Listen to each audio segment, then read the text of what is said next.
Well, I thought we would start today by asking ourselves a question. What is delegation? So I looked it up in the dictionary. I like to do that, you know that. And what the definition of delegate, the verb, is give authority, entrust, and empower. And I thought those were such great answers. I want to break them down a little bit. So, giving authority, when we delegate, we give someone authority to do something, but we also give ourselves authority to be able to trust someone to try something. So we're both entrusting, which is the next verb, someone else, but we're giving ourselves authority to be able to let go of something, and we're giving someone authority to do something. This means that we entrust them with a project, which means that we will have to trust ourselves to believe that we've described what we're doing efficiently, that the person can complete the thing that we're asking, has the capability to do it, and that we have faith in the relationship that we have and in the process. And the last verb was empower. And I like this because the empowerment goes both ways. It goes towards the other person because they're feeling good about being asked to do something. But we ourselves are empowered because we are actually saying, you know what? I have confidence that it's okay to let this go and for me to focus on something else. So I see the comments are coming through like wildfire. So let's go back a bit. So we have a couple of weather things. Thank you, everybody. Diane, wherever you are, wow, that sounds cold. And and another Diane says it's negative 15 in Ottawa. Oof. Joanne, wind chill is negative 20 in Maine. Yep, I haven't looked at the wind chill. It freaks me out a bit, but I'm sure it's not so great here, but probably warmer than that. Hi, Cassandra. Hi, Fiona. Hi, Kristen. Hi, Pam from New Zealand. Serafina says, a favorite quote of mine, there's a big difference between being boss and being bossy. Oh, I love that quote. That's fantastic because exactly what we're going to be talking about today. Veronica says you're on their way to reasonable temperatures in the Netherlands. It was 9 degrees centigrade today. Oh, that sounds pretty good. Hi, Stephanie from the Redwood Coast. And Sarah, I feel for me, delegation can sometimes feel like losing control, and it disempowers me. But I do try to entrust others and let go. It works when I'm in a calm mindset and I have shed my perfectionism skin a little bit. I completely agree. Thank you for sharing. This is recorded, Nakamura, so you'll be fine. Hi, Anna from Montreal. It's negative 40. Oh my gosh. We're doing a whole weather thing here. It's fantastic. MJ, 64 in South Texas. Whoa, that sounds awesome. I could ride my bike. Thank you, Nakamura. Joanne, I have a friend who's offered to help me. I don't know where to start. And Amanda says the problem here, too many people delegate too much to me. I see, so the demands become overwhelming. So that's the flip side of delegation, which is you're being entrusted to do too much. Now, I'd like to go back to something that Sarah said, that sometimes delegation can feel like losing control and feeling disempowered. So in order to do this, we have to actually check our own perfectionism at the door. And we also have to be able to stay in that, really centered mindset that things are going to work out okay. And I don't have to be on every single thing to make sure it works out okay. There's a great quote from, I think it's The Best Marigold Hotel, something, I forget the name of the movie, but the quote is, everything works out in the end, and if it hasn't worked out, we're not at the end. And I like that because it's not that everything works out beautiful and happy, it's the things resolve. And so we have to have some faith in the process and in our ability to both give tasks to other people, but also to set limits about tasks that people are giving to us. Cassandra says, delegation requires a level of humility, but also acceptance that you can't do it all. I've gotten better about it, and it started when I became radically accepting of what I'm capable and not capable of doing. Yes, that's fantastic. And this is a great point, Cassandra, because a lot of us have a hard time assessing, what we're actually capable of and not capable of. I have this issue. I always think I can do more in a given amount of time than I actually can. I say yes to too many things, and then I feel tired and burnt out because I'm not good at setting limits, and also because I don't like saying no. I don't know about you, but how many of you, have trouble saying no? I think a lot of women, and particularly neurodiverse women, struggle with that. And that has to do with, a history of wanting to please people, of feeling like, we don't want to make another mistake that you didn't see coming, these kinds of things. Hi, Crystal. It's a struggle to get your thoughts out clear enough to delegate them, so I tend to get frustrated and just take back the control and do it myself and get overwhelmed. Yes, I can write the Marigold Hotel quote. Let's see. Everything works out in the end. If it hasn't worked out, then you're not. I think this is where it's from, but don't hold me to it because I could be wrong. It might be from somewhere else. And if I'm wrong out there, please correct me. In fact, right now, I'm just going to check because I'm worried that I am wrong and then I'm spreading wrongness on the internet. I'm wrong. There you go. It's from Tracy McMillan, and it's from her book, I Love You and I'm Leaving Anyway. So please forgive me, Tracy McMillan. I'm glad that I caught my own mistake. Everything works out in the end. If it hasn't worked out, it's not at the end.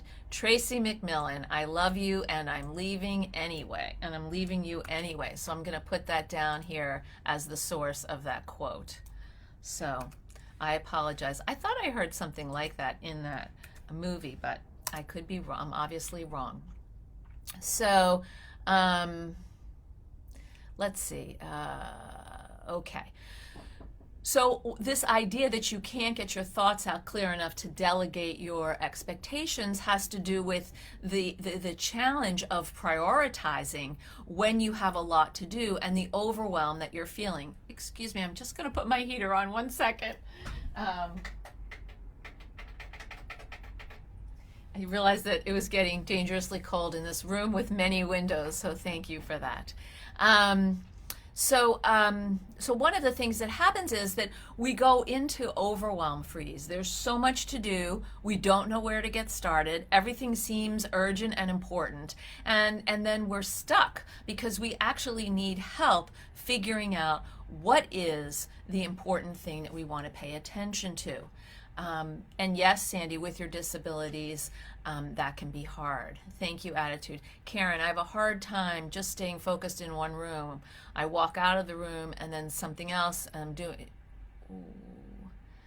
and I walk out, she's something else, and all of a sudden I'm doing something else. Every day is a waste. Why can't I focus? So a lot of people with ADHD struggle with that, drifting focus. In fact, one of the, kind of traits of ADHD is inconsistency. Inconsistency in self-regulation, inconsistency in self-awareness, inconsistency in motivation. And that inconsistency is problematic for so many adults and gets in the way of people being able to perform at their best and use their skills. Glenn, I'm passively delegated to at my job. That sounds super annoying. BTW. I've been there for a year and a half and I do the same thing every day. Some days I delegate some of my tasks to coworkers if they have time to help me. I'm a prep cook. Yeah, so you are delegation central. People will give things to you and then your job is to prepare them, and sometimes you can help with others. So thank you. Dana, it's hard for me to delegate because I have a hard time explaining what I'd like someone to do the way I'd like it done. Plus, if it's not done correctly the way I want, I feel like I have to do it over and I get upset. So this, I think, is true for a lot of people. This actually happens for me sometimes as well. So I think it's whether or not people have ADHD, when they want to get something done a particular way, and this is where our perfectionism comes in, it's harder to delegate it, it's harder to pass it off, and then you want to check and see what people did and then correct it so that it looks like something that you feel good about. And I think that one of the challenges is that if we're going to delegate something, then we have to figure out what is our role in terms of supervising it. One thing that I think can be helpful in terms of explaining what you want is, rather than talking what you want, to write it in an email. And you can, with your computer, you can get a dictation program, or if you have a Mac, you can set it up so you can dictate, and then you can, just say your thoughts about what you're trying to get them to do. Take a quick edit of that and then send it. And that, I think, will help people who feel like it's all kind of in their brain, but they can't get it out. Let's see. Terry McMillan, I love you and I'm leaving anyway. Yes. Oh, excellent, Monica. You're welcome, Sarah. Thank you, Amanda. Thank you, Crystal. Gabor Mate says that illness stems not from not saying no when you need to. Every day we should ask ourselves, when should I have said no today? Yes, I'm Julie. Thank you. That's a really great question. I mean, Gabor Mate is a wise man. And, the thing is, particularly women, and this has to do with our psychology and our development about, we are raised to define ourselves through our connections with others, which lead us to saying yes to things more than to say no. We don't want to upset people. We don't generally want to rock the boat, and we don't want to disappoint people. Aha, David, thank you. I have not lost my mind. Thank you for putting a link to the clip in the chat. Okay, so we have Terry McMillan and the Best Ever Marigold Hotel. Woo! Everything is good. Thank you, David. Tanya, I seem to have two issues with delegation. The first is things don't get done correctly, and second, I have the issue with explaining where something is or how to do it. Something stuck finding my words, so I find out it's just easier for me to do it. Right, and so what I really want to encourage you to start doing is dictating, or typing, or somehow getting the thought out of your head. Because ideally, if you're trying to do all of these things yourself, you're not going to do it, and you're going to be burnt out and stressed. And we want to reduce our stress, and instead what we want to do is improve our ability to ask for help and delegate. A lot of people with complex ADHD, and when I say complex, I mean ADHD that travels with anxiety, depression, learning disability, autism spectrum, twice exceptionality, bipolar disorder, or oppositionality, substance abuse, you name it. All of this is what complex ADHD is. And it's difficult to ask for help because it's uncomfortable. A, you might feel stupid. B, you might be afraid of looking weak. C, you may feel vulnerable.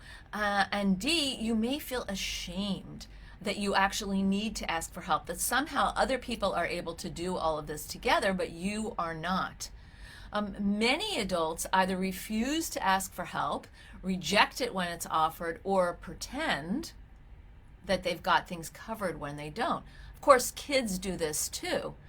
And when adults with ADHD are overwhelmed, it's harder to ask for help because you just aren't sure which thing to focus on and give to someone else.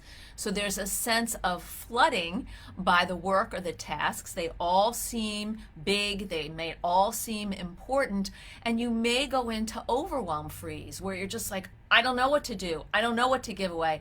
I'm just stuck. Okay, so asking for help relies on several things: being comfortable with not knowing. And this would mean being comfortable with things not being perfect according to your standards as well. That's the next thing, accepting that perfectionism doesn't exist. So you're comfortable with not knowing, you accept that perfection doesn't exist, you accurately assess your own personal strengths and weaknesses, you accurately assess the strengths and weaknesses of the person you're delegating to, and you understand that learning happens through trial and error experiences. You may delegate to someone and it may work out. You may delegate to someone and it may not work out. You know, is that a life or death situation, or can you adjust it? So I see so many comments here. I'm going to try to respond to them. Robin says, make a list, highlight it as you complete it. I've had ADHD before there was a name for it. Thank you, Robin. If they have, find what works for you and use it consistently. Agreed. Radically accepting is golden. Sometimes you feel like you're spinning your wheels. Yes, and I think in those moments when we're spinning our wheels, we actually have to get out of the car. We have to get out of the car and walk around the block, or walk around the car, or take, I'm sorry, I have something in my eye. Or take a break so that we can zoom out a little bit. Because when we feel like we're spinning our wheels, we are stuck in it. And we can't get, we need perspective. And so the way that you're going to get perspective is to step out and take a body break to clear your head, and then come back and take a look at it. Monica, I struggle with prioritizing in a big way. Delegating in a professional setting comes down to recognizing others' strengths and weaknesses. Right. So we want to delegate something that maybe is harder for us to someone for whom it's easy, right? We don't want to delegate something that's hard for us to someone who has the same struggle, because then it's not going to be effective or efficient. Cassandra, perfect is the enemy of good. I have learned to be okay with good enough. Anything done better than nothing being done is, even if it's done by someone else. Right. So what Cassandra's saying is something being done, something getting done is better than not doing something at all. Jennifer, I don't want to disappoint other people. Too many demands. So when there are too many demands on your time, I think it's important to think about, what are your goals? What is most important for you? Again, that zooming out can be very helpful, because you're in the weeds and you can't figure out which is which direction to go, or what's the thing to pay attention to. Jennifer says, I often say no and ask for more information before saying yes. That is fantastic. You know, my dad does that. I remember one year, I live in Massachusetts, and we had tickets to take our kids to go see Hairspray the musical, so I'm dating myself. And my husband got sick, and I called up my dad, who lives in Philadelphia, and I was like, hey Dad, we have an extra ticket for Hairspray. Why don't you come up and meet us for the day in New York? You know, I mean, the two grandchildren, I'm like thinking he would just love to do that right away. And he says, well, I don't know, let me think about it. And he hung up the phone, and I was like, why can't you just say yes? And then he called me back, literally 3 minutes later, and he said, I talked to my wife and it's fine. I'll meet you at such and such. I said, great, I'll make a reservation for lunch. So we want to respect that some people need some time to think about a request before answering. And if you are feeling overwhelmed, then I bet you need a little more time to think about the request. Oh, I believe that men have issues saying no too, Dana. No, don't worry. Their issues are different a lot of times than ours. I think that men have issues saying no because they feel a certain pressure to provide, a certain pressure to fulfill certain ideals of masculinity. I can do everything. I've got this under control. I manage everything, when actually they might need to ask for help. And that's definitely would fly in the face of cultural definitions of masculinity, because it would assume that you're weak. Veronica, the fear of disappointing people is a huge thing. And on the same side, wanting to help people as much as possible. I get that.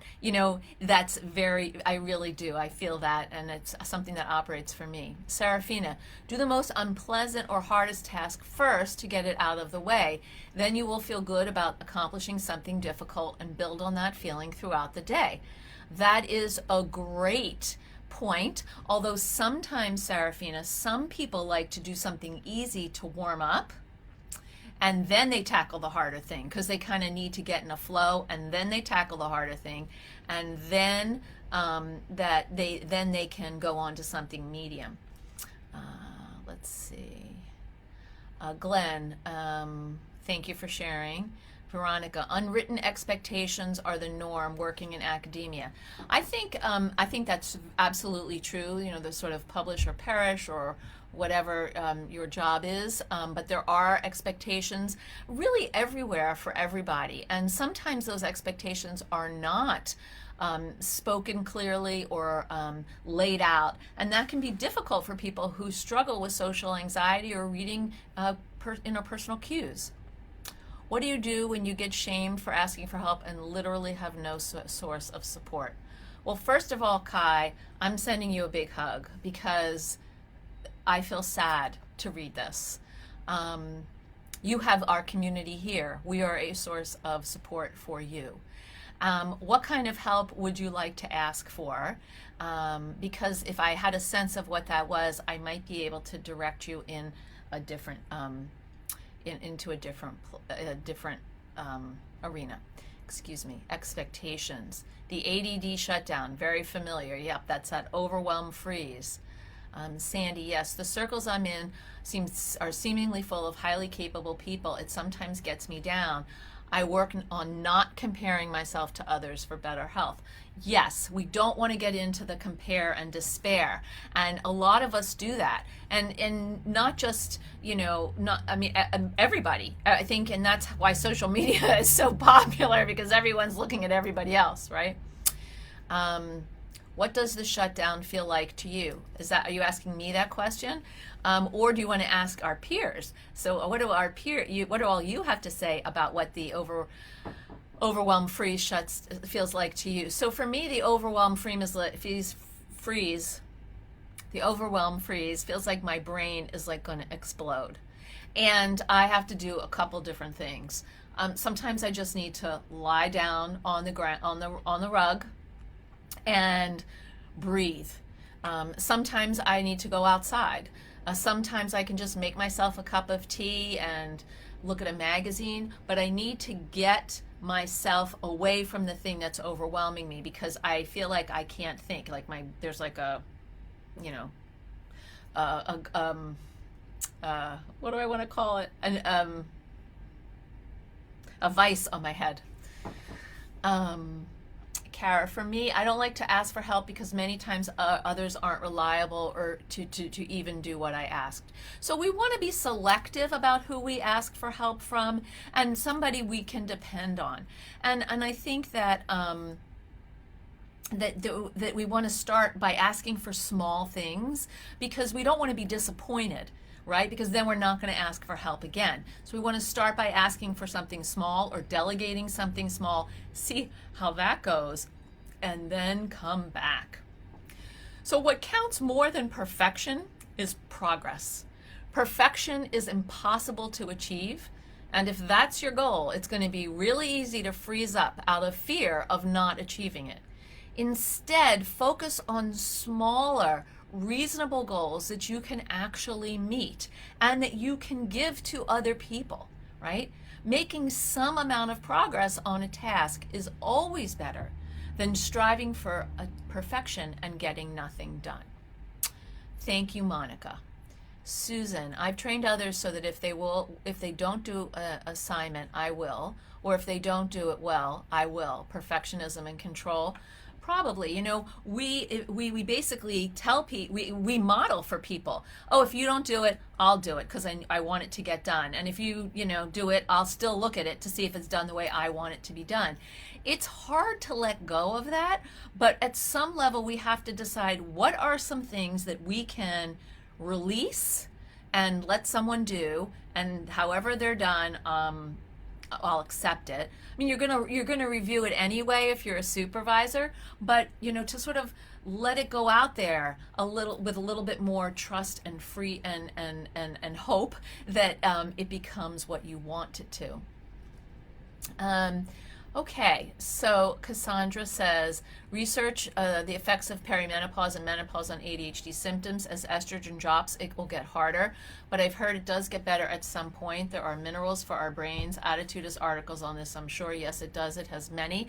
And what I will say is going through perimenopause to menopause is the hardest part, but once you sort of settle into menopause, things even out.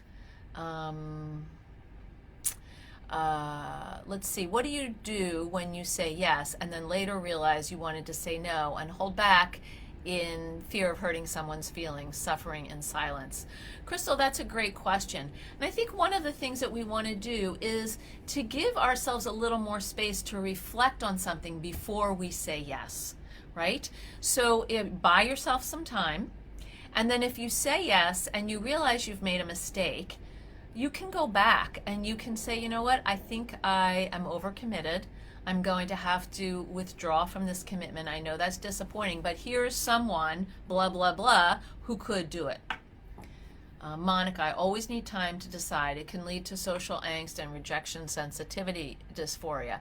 Yes, because people don't understand it. But I think the thing is that if you ask for time and you come back, like you ask for a certain amount of time and then you come back to it, you should feel fine, like you're free and clear. You ask for something and you're returning. Stuck immersion. Karen, thank you so much for all your help. Is there a book I can read up on this? How can I help myself? And there's a lot on me because I don't ask anyone for help. I'm just appointed in myself. Again, thank you. You're welcome. So, Karen, as a matter of fact, I wrote my blog this week on this exact subject, on how to ask for help and delegate. So please go to my website. I also have a downloadable, which I have not put out to all of you. So let me get to that.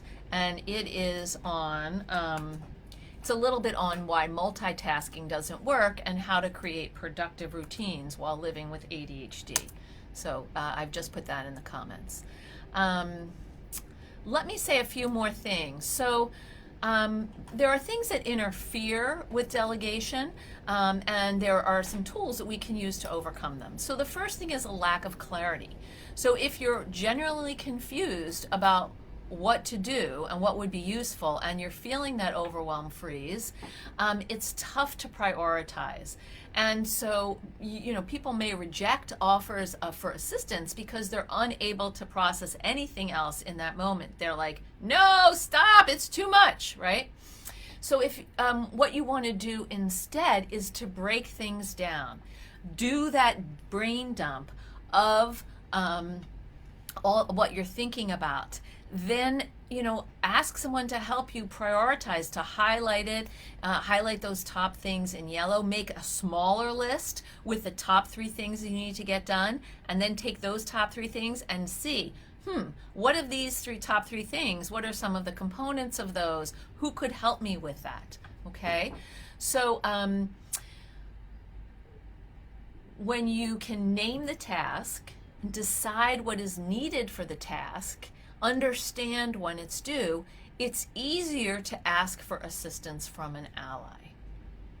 So you can separate your big brain dump into categories by subject, by deadline, by complexity, and then break those down into smaller pieces. Another thing that interferes with asking for help or delegating is discomfort with vulnerability. And this is for all of us, men, women, children. Most adults don't like being vulnerable, and it's especially tough for people with ADHD. You've probably spent years hearing about how you've missed the mark at school, at work, at extracurriculars, in relationships, at home. So you might believe that you will inevitably mess up again. You might not trust your ability to respond appropriately and believe that asking for help demonstrates further weakness.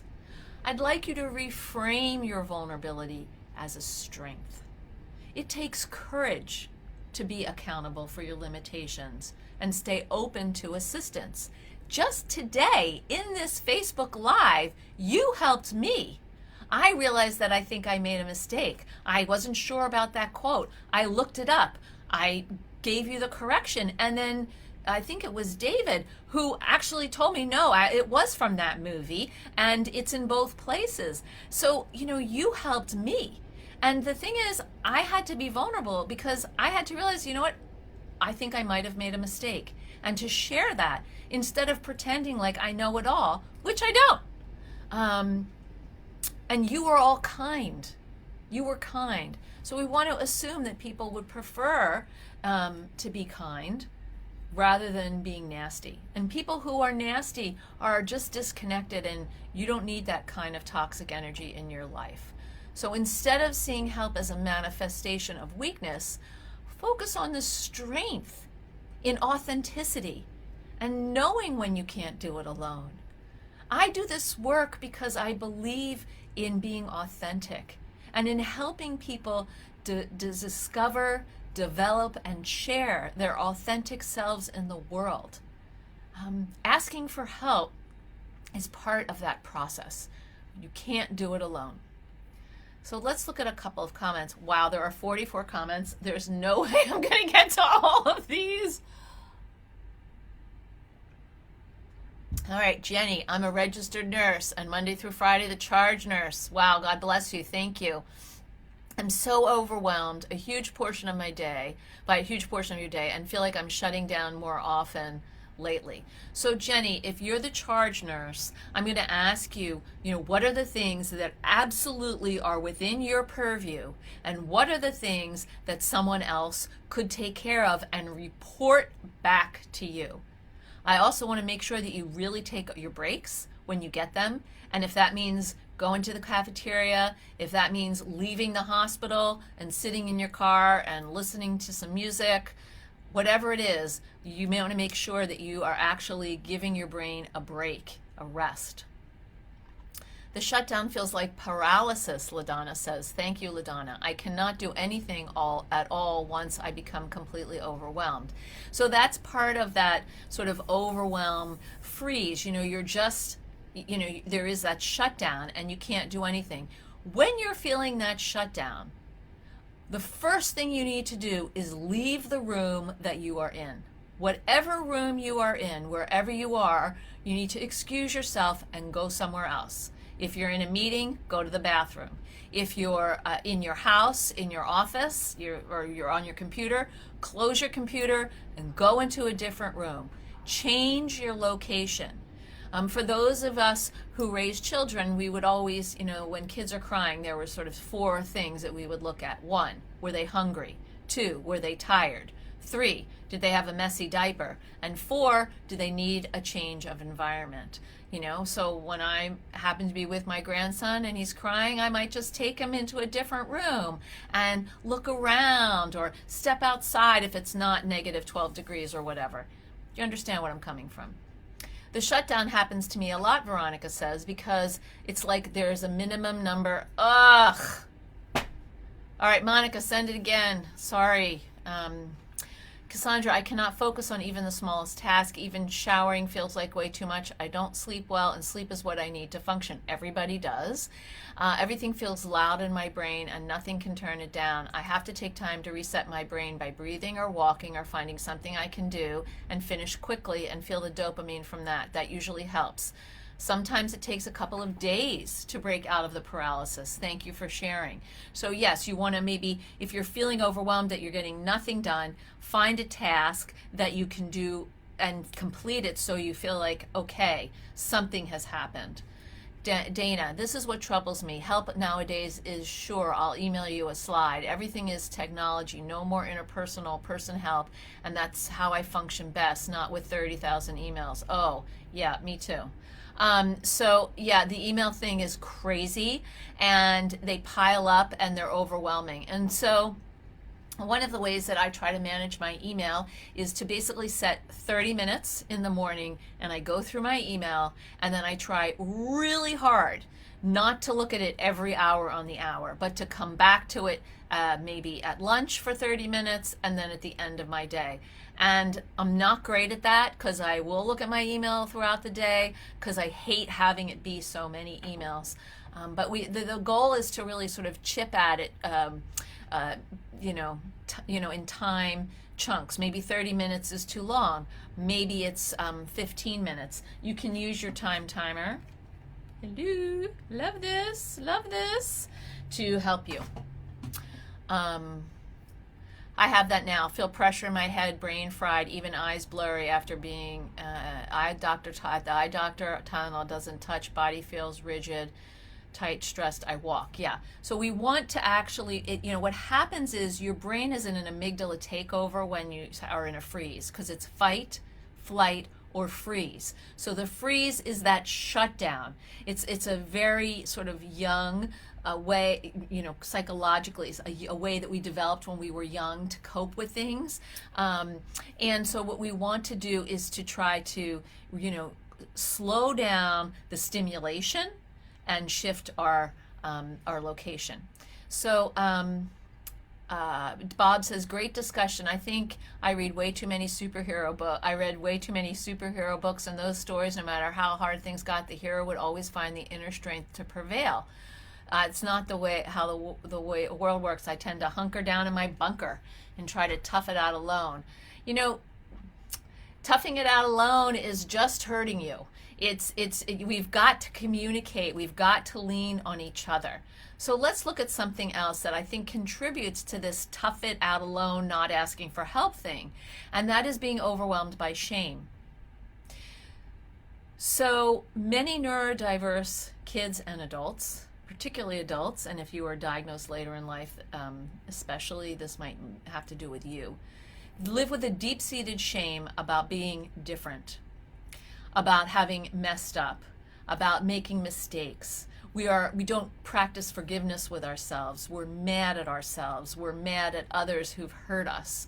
And so whether we have this shame that is visible or it's hidden, you may not see successes that you actually accomplish, or you may deem your successes as short-lived or as lucky, and believe that you don't deserve help, or that it won't make a difference, or that you yourself really don't have influence over the things in your lives when you really do. Ellie, age 27, tells me, I'm embarrassed that I can't do it alone, that I have a disability. Well, people who don't have disabilities also have to ask for help. I'm in a community here, as some of you may know, in Northampton, and one of our community was very sick with COVID, and her husband was sick with COVID, and she reached out at the synagogue and said, I need help. Could someone bring some meat? Could we, I need some meals. We can't do this. And, she doesn't have ADHD, she doesn't have a disability. She just couldn't do it. You're sick, you're home, your partner's sick, or you live by yourself and you're sick. This is when we want to ask for help, and it's appropriate to do it, and it doesn't mean that we need to be ashamed of that. So these internalized negative messages that you've received over time about doing things, that you need to do things better, you need to do them differently, you're smart, why can't you, figure this out? These intensify your belief in the likelihood that you're going to either fail again at some point, and asking for help is something to be ashamed of. So actually, asking for help is not a reflection of failure, but it's an act of resilience. It's an act of resilience, because you're actually bouncing back by taking a realistic view of what's happening around you and what you need to get through. So this means that you're going to change your expectations for yourself. The pressure to measure up and be perfect is so intense for us today, especially with social media, making comparisons day and night. So sometimes asking for help asking for help can seem like opening a door to an avalanche of disappointment that you'd rather avoid. You disappointing others, others being disappointed in you feeling disappointed by others. So instead, you're just going to wrestle with things on your own, your perfectionism, or giving up, or praying for a miracle.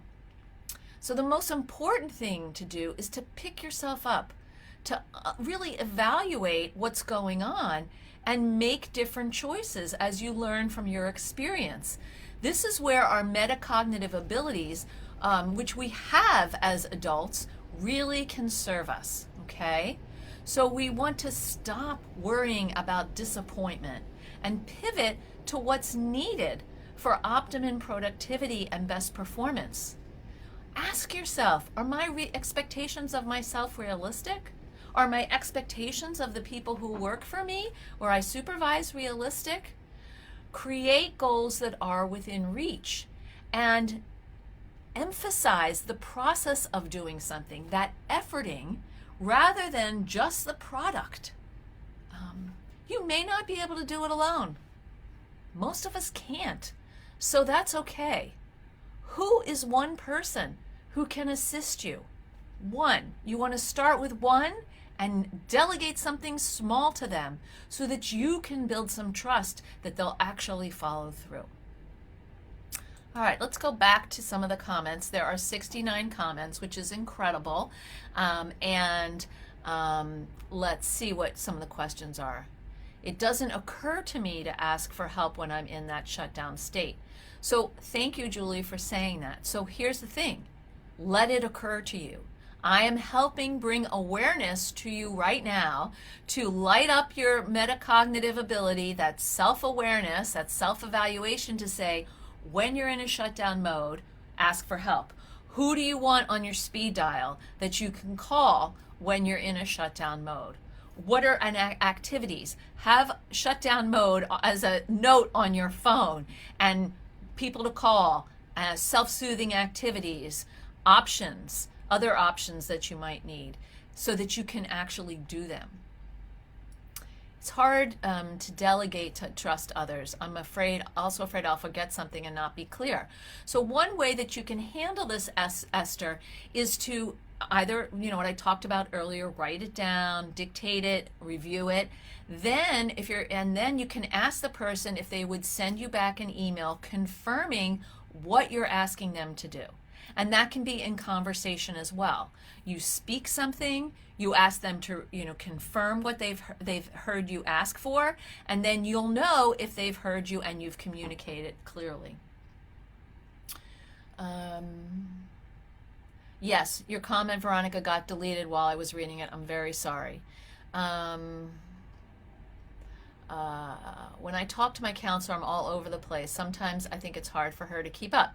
That might be true, and you might want to ask her. And you might want to say, if I'm switching topics too quickly, can you help, corral the horses here so that we're only focusing on one thing at a time, and then I will know that we're going to come to the next thing. Like, do you need to write them down? What will help you? Yes, things are chaotic. Transcendental meditation can be very helpful. Emma, I had a breakdown and walked out of my operations manager job due to these issues. Just put my keys on the desk and left. How are you doing now, Emma? Are things better for you? Was it the right choice to leave? Have you found something that suits you better? Sometimes jobs just don't fit who you are, and it takes a while to figure out what they are. Shed the shame. Couldn't agree more, Cassandra. It's what frees you. Your brain is different, and it's okay. It doesn't define your character or your worth. Yep. Okay. I understand. Barbara says, I understand that. All someone has to say to me is, I have this great idea and my brain takes off. We could do this or that or this other thing, and I'll think about it for hours and then get exhausted. Veronica, if you'd put your comment back up, I really would like to read it. So you're welcome, Julie. Esther, yes. This video is always available afterwards. I know that you keep getting knocked off. I'm sorry. Here's my downloadable for you. Please check out my most recent blog as well. Let's see, Stacy, my ADHD was diagnosed at 48 after some serious health issues. My coping fell apart. I don't feel like you've gotten your legs under me. That's great that you're getting extra evaluations and more support. Containment from your therapist. Tonya, I consistently ask for help, but the people I ask do not follow through. Then I get resentful and stop asking, get overwhelmed and shut down. I'm told you should have just asked for help. So I would encourage you all to assess who you're asking help from and what you're asking them to do, and if they have the capacity to do it. Because we want to make sure we ask for help on specific things that A, we don't do very well, we don't like doing, and B, that whoever we ask can do them better than we can, or can do them well enough, and be of assistance. Okay, Emma, I'm better 3 years later. I'm now off work permanently, but my mental health is so much better. You're learning to function. I'm so glad. You're welcome, Sandy. Again, I'm just going to wait 1 minute to see if Veronica wants to repost. Barbara, okay. Let's see if there's anybody else I've missed. I can't see a lot of things. Veronica, can you repost? Let's see. Okay. All right. Monica, I had a hard time teaching during the pandemic, dealing with the constant change in expectations. I eventually left because I had no one to care for my son who has autism. It was a dark place. I can imagine it was. Yes, Dana, sometimes depression takes over. There's a kind of hopelessness and helplessness that creeps up. Okay, Esther, what I said was, Esther, let's see, I'm looking. I can't, okay.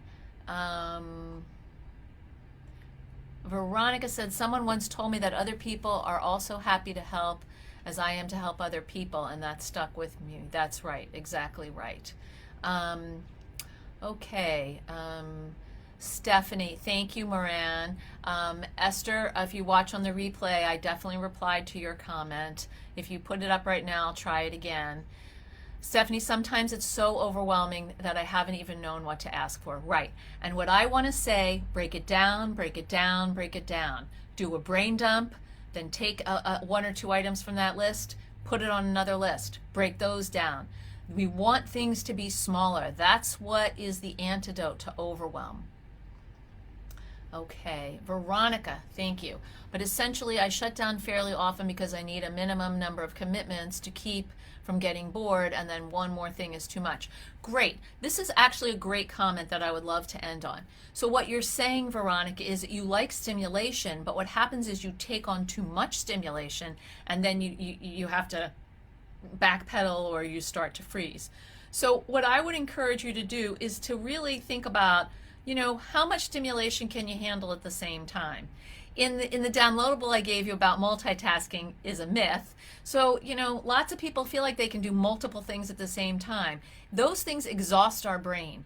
So maybe you want to do, you want to be working on 2 projects so you can switch back and forth, and you have some music that you're listening to. That might be all your brain can handle. In fact, I think that's plenty for a brain to handle. So try to think about doing that.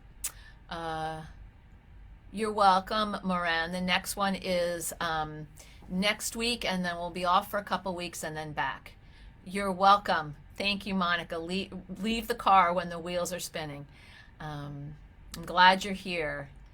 It's hard to define the help because we don't always need. Yes, you don't always know, Dana, I agree, but you need help. And so you can start by making that note, who are the people to call, what are the self-soothing strategies, so that you actually have tools to refer to when you're having a hard time. You may not know the help you need, but if you know you need help, then what that message is saying, hey, I've got to slow it down. I got to slow it down and zoom out. That's what's going to help. Esther. Okay, got it. So Esther says it's hard to delegate, to trust others, and afraid you'll forget something. So what I said to you, Esther, is that there are 2 things that you want to do. First, you want to dictate and send things in email form, and then ask people to email you back with a summary of what the task is that you've asked them. And if you are giving directions verbally, you state what you want them to do, and you ask them to summarize so you can be sure that they heard what you're saying.